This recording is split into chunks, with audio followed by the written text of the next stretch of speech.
ตรา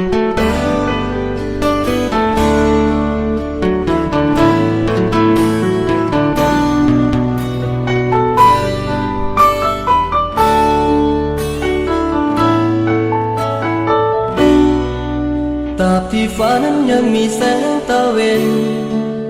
ความหนาวเย็นปกคลุมไปด้วยหมอกหนาชีวิตเปียกเหมือนดังดอกหญ้ายามเสาเบ่งบานยามแรงแห้งเหี่ยวไปหยดน้ำค้างเมื่อสว่างก็จางลาการเวลาผ่านมาแล้วผ่านไปความรักที่ยังบ่สดใสจะผ่านพ้นไปเมื่อสองใจเฮาศรัทธา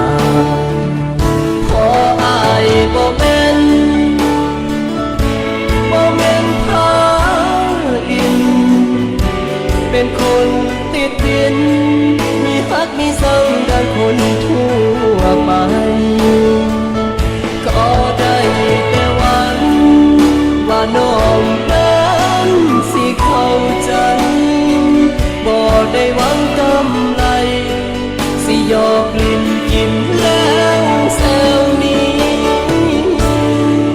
อ้ายยังหวังฮักจริงและห่วงหาปรารถนาเพียงน้องคนนี้ทานน้ำเขาว่าเป็นเศรษฐีอ้ายนี่กะบ่แม่นพาอิน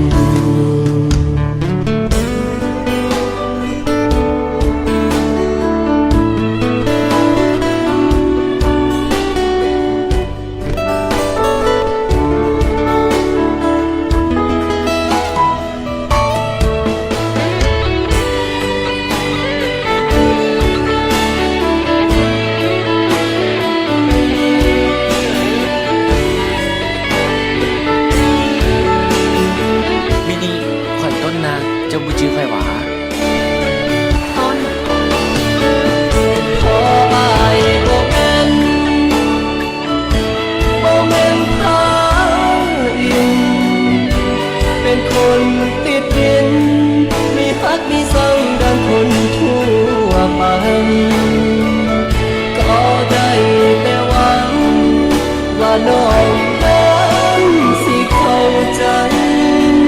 บ่ได้เจ้าบุมีมินิค่อยกะหักเจ้าบ่ได้ยกลิ้นกินแล้วแซวนี้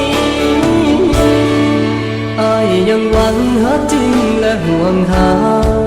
ปรารถนาเพียงน้องคนนี้ทานน้ำเขาว่าเป็นเศรษฐีอ้ายนี่